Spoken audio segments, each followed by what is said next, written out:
How I feel? Blessed. What I want? Get back slow. I love the way she rock her hips. I love the way she move it, shake it on me. When she pop her hips, the shawty is the winner. You can tell that shawty's no beginner. She's confident. I love the way she move it. YouTube, what's going on? It's Juan Gotti here with another Washington Commanders video. And in today's video, we're going to be talking about how there is no excuses for Jamin Davis this year. He either shows up or he's gone. And how I personally feel, due to the key additions around him, i.e. Bobby Wagner, Jamin Davis is going to have a really good year. So without further ado, let's get straight into today's video. But before we do, make sure you guys go down below, leave a like on this video, subscribe to the channel if you are new, turn on post notifications so you get notified when I upload new videos like this to the channel. We're on the road to 7,000 subscribers, so it'd be greatly appreciated if you can help me reach that goal as soon as possible. Thank you so much. Let's get straight into today's video. So, the Washington Commanders has finally done it. They have finally added some good pieces to the linebacking core. Now, I don't want to necessarily say Ron Rivera and Jack Del Rio turned a blind eye to the linebacker position. They just didn't put enough effort into it, and they just didn't care enough to upgrade it to how we, as fans, think that it should have been upgraded. Because, yeah, they got Jamin Davis in the first round of the draft. Now, granted, going back on it, would we have drafted Jamin Davis in the first round? Absolutely not. Because that guy was not a first-round talent. He just had a absolute great combine that shot him ridiculously up the board, when in reality, Davis probably should have been, a third round, fourth round draft pick maybe, not first round. So I personally don't want to just totally bash them. Could they have done more? Definitely, way more, instead of sticking, John Bostic, David Mayo out there. So they turned a blind eye to it. But they did also try to upgrade, just they got the wrong guy.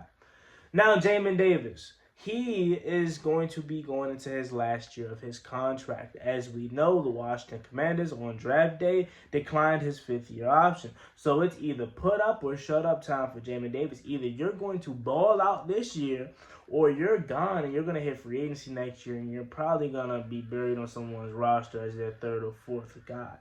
Now, Jamin Davis, in my opinion, is in a very, very good situation. Why, you may ask? Because the Washington Commanders has went out their way and finally upgraded this linebacking core how we as fans believe this linebacking core should have been upgraded years ago. They've got one out and got one of the best linebackers of all time. I don't care if he's 30 million years old now. They got one of the greatest linebackers of all time in Bobby Wagner. Let that sink in. I know it probably has sunk in for you guys already because it happened in March. And again, I was away during that time. But the fact that we can say Bobby Wagner is on our team, is it not crazy? Like, this is the same guy who has won the Super Bowl with the Seattle Seahawks, who was a part of that Legion of Boom. Like, Bobby Wagner's on our team. And again, I understand it's a lot of tread on those tires, so he may not necessarily be Bobby Wagner of old. But you know what we can get out of Bobby Wagner the most? It's his on-coach ability, his ability to help guys like Jamin Davis perform. Bingo, there you go. Bobby Wagner, in my opinion, is going to be the key to Jamin Davis' success. It really is. Jamin Davis is no longer going to have to be that middle linebacker. He's no longer going to have to think when he plays. He can just shoot and go play, go get the quarterback. I personally have said this, and we're going to go back to Bobby Wagner in a couple minutes, but I said this when we first drafted Jamin Davis.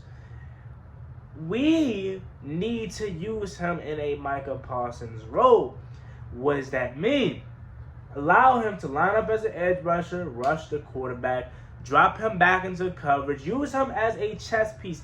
He is an athletic machine. And Dan Quinn is the perfect guy to get Jamin Davis to reach his potential. Again, if we were not in the position that we were in with having Frankie Louvu, having Bobby Wagner, having Dan Quinn coming from Dallas, where he has a guy that he used that Jamin Davis could kind of model a little bit after, I probably wouldn't feel as confident in making this video, but I'm more than confident making this video and able to kind of stand up for Jamin Davis, because I think if he actually get used how he should, then he'll be good. Like, remember, we kept trying to make Jamin Davis a middle linebacker. We kept trying to make him be the voice of the defense, the coach of the defense, and he struggled with that. And when Cole Holcomb was the guy calling the plays, when he was asked to just go blitz the quarterback, go get the quarterback, he was good. Be an enforcer in the run game. You know, he was good.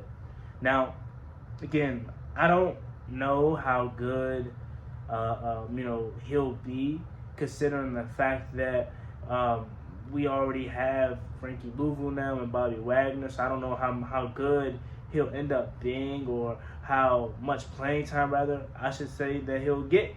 But I think with Jamin Davis being in the position that he's in, he's kind of in a really, really good spot. Like, almost want to say if he doesn't pan out this year, like, then I don't think he'll ever reach that potential. Like, and I'm not even just talking about here in Washington, because this is his last year in Washington regardless. I'm talking about in general, because you're kind of spoiled with one of the best of all time, Dan Quinn, Frankie Louisville. Like, what more does it need for Jamin Davis to kind of click? Again, he's had plays. Like, last year he caught an interception, even though it was a bad ball by Desmond Ritter. He caught an interception. He's had some plays, like against the Giants, where it was an end around and he absolutely blew it up. Like, he's shown flashes of what can happen if he's used correctly, but I just think we tried to put too much on his plate as a previous regime, trying to make him into something that he wasn't. I think the previous regime kind of gave up on him too.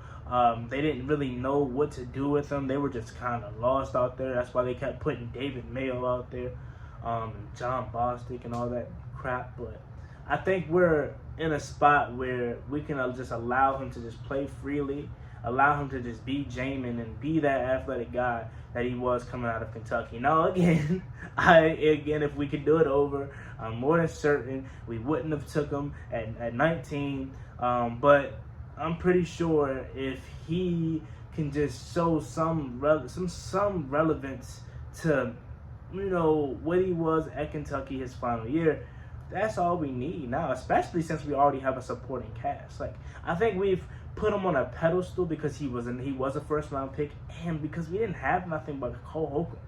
But now you got two really good linebackers beside him. So it takes the pressure off of his performance. Not saying that he can go out there and perform poor, because that's not what he can, not saying that at all.